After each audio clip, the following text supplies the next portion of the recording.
Bahkan dalam kesulitan, Tuhan tidak meninggalkan kita. Maka tugas kita selama di dunia dikirim oleh Tuhan adalah sekolah mengasihi Allah. Karena selama-lamanya nanti Anda akan bersama dengan Allah. Jadi pria wanita yang tidak terbiasa menghandle hadirat Tuhan, Anda tidak bisa masuk dalam hadirat Tuhan, tidak bisa menyanyi menyembah Tuhan, tidak bisa merasakan kuasa Tuhan. Saudara, kalau ada orang menyembah, saudara merasa asing, yang lain mengangkat tangan menyembah Tuhan, yang lain saudara malah menonton. Biasakan dekat dengan Tuhan. Biasakan mengalami Tuhan. Dan biasakan bicara dengan Tuhan. Saudara, menurut saya orang yang luar biasa di sini, orang yang luar biasa dalam hal menghandle hadirat Tuhan adalah Ayub. Ya kan? Terbukti sekali. Sejauh mana hubungan Anda dengan Tuhan akan ketahuan waktu Anda sedang mengalami krisis kehidupan. Saudara, waktu Ayub kehilangan 7.000 ekor kambing, 3.000 onta, 1.000 lembu, 10 anaknya mati kerobohan rumah, teman-temannya meninggalkan. Istrinya suruh dia mengutuki Tuhan. Kutukilah Tuhan Allahmu dan matilah. Ayub masih bisa sujud. Dan dia mengucapkan kalimat-kalimat kebenaran yang saya yakin datang dari imannya. Aku lahir dengan telanjang, aku kembali dengan telanjang.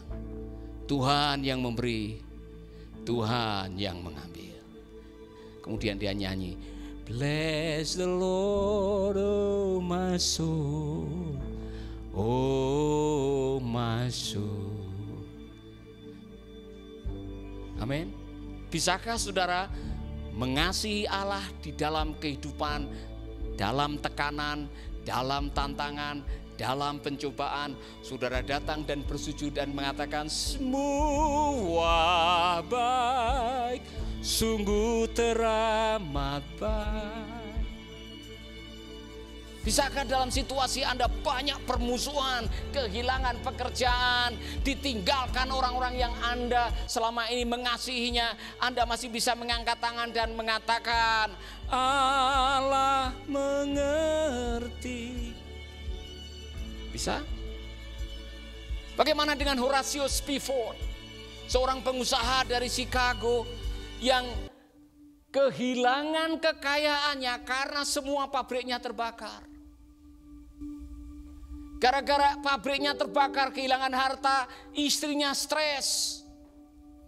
Dokter menyarankan supaya istri dan 4 putrinya piknik ke Inggris. Maka ibu Horatio Spafford naik kapal menuju ke Inggris dengan 4 putrinya. Di tengah laut kapal tenggelam, 4 putrinya mati. Sampai di Inggris dia kirim telegram, waktu itu belum ada telepon, kepada suaminya. Horatio Spafford ambil keputusan menyusul istrinya, mau menjemput istrinya. Tepat di lokasi di mana kapal anaknya yang ditumpangi anaknya tenggelam, dia mengambil kertas dan dia menulis sebuah syair. Dan syair itu menjadi lagu yang sangat terkenal. It is well with my soul, nyamanlah, nyamanlah jiwaku.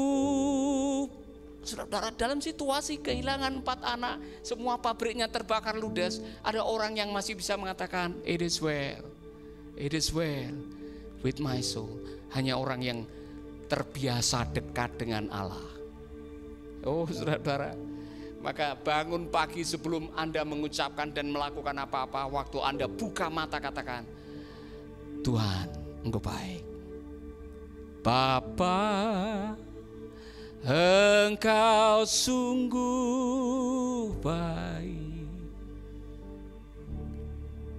Waktu tidak punya uang, waktu tidak punya apa-apa, mungkin beras juga tidak ada, saudara bisa buka mata dan saudara mengucapkan, ku naikkan syukur padamu.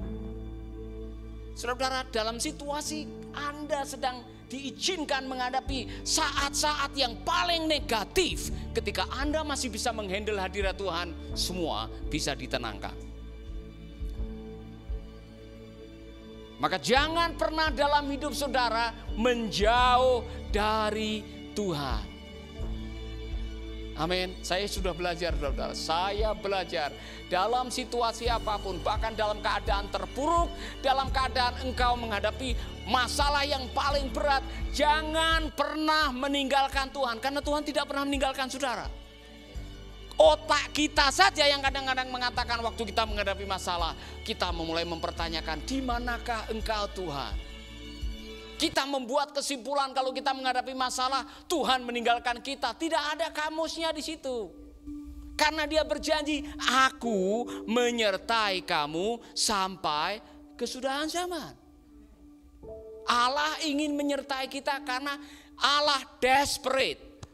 Allah ingin memberikan cintanya kepada kita. Makanya yang mengambil inisiatif pada waktu manusia kehilangan hubungan dengan Allah gara-gara dosa, yang mengambil inisiatif adalah Allah.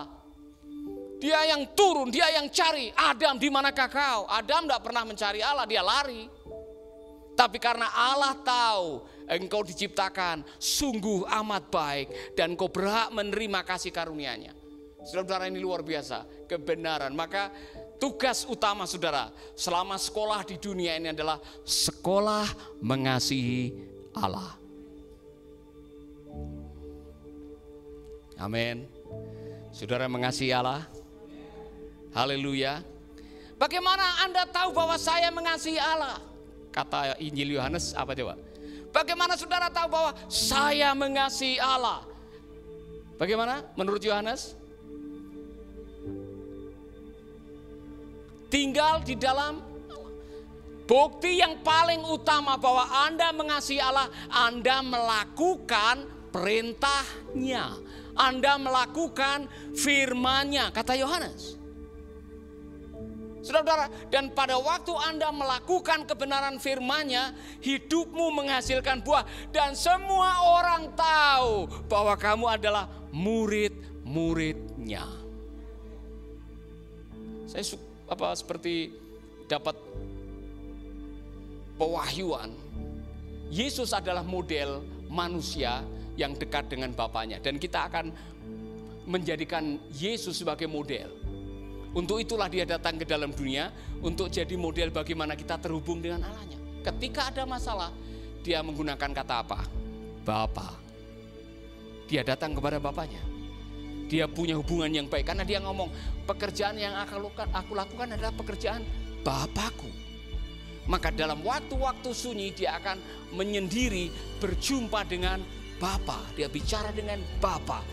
Dia memuliakan Bapa. Saudara-saudara, itu yang menjadi model bagi kita. Maka dalam kehidupan kita sehari-hari, di dalam sekolah kehidupan, bagian pertama yang saudara harus lakukan adalah belajar mengasihi Allah. Amin. Untuk yang kedua nanti kita akan lanjutkan, tapi saya akan kasih bocorannya dulu. Ya kan? Sekolah yang kedua adalah, tahukah Anda bahwa Anda dikirim ke dalam dunia untuk belajar mengasihi sesama, terutama keluarga, karena nanti waktu Anda masuk dalam kekekalan, Anda hidup dalam keluarga besar, keluarga Allah. Di sono tidak ada kebencian, tidak ada gosip, tidak ada suka, tidak suka. Maka selama Anda hidup di dalam dunia, sekolah yang kedua adalah sekolah mengasihi sesama. Makanya Tuhan menciptakan keluarga buat saudara di dunia ini. Karena Anda nanti selama-lamanya akan hidup dalam keluarga besar, keluarga Allah. Itulah sebabnya Tuhan menciptakan keluarga kecil Adam dan Hawa, karena keluarga adalah tempat pertama, fondasi pertama Anda belajar mengasihi sesama, mulai dari keluarga. Betul ya kan? Oh saudara-saudara, kalau di dalam keluarga Anda sudah tidak bisa mengasihi sesama anggota keluarga, jangan harap Anda bisa mengasihi yang lain-lain. Contoh, kalau dengan orang yang Tuhan berikan sebagai pasangan hidupmu, Anda tidak bisa mengasihi dengan kasih agape, Jangan harap saudara bisa mengasihi yang lain-lain di luar sana. Nanti saudara akan mendengar ada keluarga besar kedua yang Tuhan berikan sebagai tempat kita latihan mengasihi, namanya gereja. Gereja adalah keluarga Allah. Nah, untuk itu saudara, ada kalimat ini nanti kita akan bahas selanjutnya, tapi ini penting sekali. Long ago, He decided to adopt us into His family through Jesus. Efesus 1 ayat 5. Jadi jauh-jauh sebelum kita lahir di dunia ini, Allah sudah mendesain saudara untuk menjadi objek kasihnya. Maka kita harus belajar mengasihi Allah. Yang kedua, jauh sebelum kita dilahirkan, Allah sudah memutuskan untuk mengadopsi Anda menjadi keluarganya melalui Kristus. Maka seharusnya gereja dan keluarga Anda menjadi tempat di mana kita belajar mengasihi sesama. Gereja adalah keluarga Allah. Makanya gereja yang dijalankan seperti perusahaan tidak akan pernah berhasil. Karena gereja adalah keluarga Allah. Amin. Oh, nanti saudara, di dalam keluarga itu macam-macam karakternya. Ya kan? Ada yang menjengkelkan, ada yang tidak sabar, ada yang gampang marah, ada yang terlalu sabar, ada yang tidak responsif, ada yang jorok, ada yang rapi. Itu semua diizinkan oleh Tuhan supaya kita bisa belajar mengasihi di tengah perbedaan. Nanti kita akan masuk di dalam kekekalan. Saudara akan ketemu Pak Paul, Pak Rudi, ya kan? Ketemu dengan Ais, mau di sana. Belajarlah mengasihi mumpung Anda di dalam dunia. Jangan sampai nanti Anda kaget di sana umpet-umpetan. Ada Paul di sana. Oh, ada Rudi di sana. Enggak mau. Kita sudah menjadi keluarga Allah di sana. Kita akan menyembah bersama-sama. Kita akan melayani Tuhan bersama-sama di sana. Nah, kalau saudara tidak biasa mengasihi, mumpung masih ada kesempatan untuk mengasihi, saya agak was-was. Saya takut nanti ada orang-orang yang kalau dia di surga, saya tidak mau di surga. Terus mau kemana? Ya. Mau kemana? Kalau dia masuk surga, saya tidak mau. Saya pilih surga yang lain. Surganya siapa? Maka sekolah yang kedua adalah sekolah mengasihi sesama. Saya baru ngeh sekarang ini, Yesus merangkum hukum Allah itu hanya jadi satu. Kasihilah Tuhan Allahmu dan kasihilah sesamamu seperti dirimu sendiri. Hanya itu saja. Jadi Pak Rick Warren menyinggung dalam bukunya, menarik sekali saudara-saudara. Sebetulnya, saudara-saudara, kalau saudara punya satu ini, hidup saudara beres. Life is about love. Hidup ini tentang mengasihi. Maka berbahagialah orang yang merasakan kasih Allah dan bisa berbagi kasih kepada sesamanya. Orang itu sudah memenuhi syarat untuk bisa tinggal selama-lamanya di dalam surga. Makanya survei membuktikan orang yang merasakan kasih dan dikasihi dan mau berbagi kasih dengan samanya jarang sakit-sakitan, hidupnya panjang umur dan lebih bahagia. Karena Anda sudah mengikuti manual surga, hidup dalam kasih. Amin. Jadi di ujung kehidupan, sebetulnya apa sih what matters? Apa yang betul-betul penting dalam hidup kita? Love. Ya kan? Anda punya segalanya, Anda punya semua yang Anda perlukan, tapi kalau Anda tidak punya cinta, I can't live, sudah tidak akan bisa hidup. Ya kan? Yang tidak bisa mengasihi dan tidak pernah merasakan cinta, Anda akan sekarat. Karena Allah adalah kasih. Haleluya. Saya mau tanya kepada semua saudara, Anda tahu bahwa Anda dikasihi? Saudara sadar bahwa saudara dikasihi? Pertama, Allah mengasihi saudara. Mau tahu seperti apa dia mengasihi? Seperti kayu salib, di mana ada orang yang disalib, yang mencurahkan darahnya, mengorbankan nyawanya untuk saudara dan saya, bahkan waktu kita dalam dosa. Itulah kasih Allah yang luar biasa. Mau tahu seperti apa Allah mengasihi kita? Seperti Yesus mati di kayu salib. Jadi kalau saudara masih mempertanyakan, di mana kasih-Mu Tuhan? Saudara salah alamat. Allah mengasihi saudara sebelum Anda turun ke dalam dunia, Dia sudah mendesain segalanya. Amin. Haleluya. Dan sekarang Tuhan hanya minta, tolong, kamu sudah terima kasih dari saya cuma-cuma kan? Bagikan kasih-Mu kepada sesama. Haleluya. Makanya saya baru ngeh juga sekarang, ketika kita berbagi kasih, kita mengalami kasih dari Allah yang luar biasa. Karena itulah kehendak Tuhan. Nanti waktu masuk dalam sekolah yang keempat. Sekolah yang keempat adalah sekolah melayani. Sekolah melayani Allah. Karena di dalam kekekalan kita akan selama-lamanya melayani Tuhan. Dan di dalam dunia ini kita tidak melihat Tuhan. Ya kan? Lalu bagaimana kita melayani Tuhan? Cara yang terbaik melayani Tuhan adalah dengan melayani sesama yang membutuhkan Tuhan. Maka waktu engkau berbagi, waktu engkau menolong, waktu engkau memperhatikan, waktu engkau berbuat baik, waktu engkau sharing, Tuhan akan melimpahkan rezeki dan berkatnya kepada saudara-saudara. Haleluya. Apa yang saya pelajari ketika kita memperhatikan, ketika kita menolong, ketika kita mengasihi sama, kasih Tuhan akan melimpah dalam hidup kita dengan cara yang berbeda-beda. Haleluya. Saya kaget kemarin Martin datang menunjukkan ada kiriman. Wah, luar biasa. Saya tidak akan menyebutkan. Saudara akan kaget kalau mendengar. Cara Tuhan melakukan sesuatu ketika kita menggunakan hidup kita, harta kita, waktu kita, apapun yang Tuhan berikan untuk menolong umat Tuhan yang sedang membutuhkan, Allah tidak akan pernah menutup surga buat saudara-saudara. Maka jangan jadi orang pelit. Amin. Katakan kepada teman saudara, hidup sekali jangan pelit.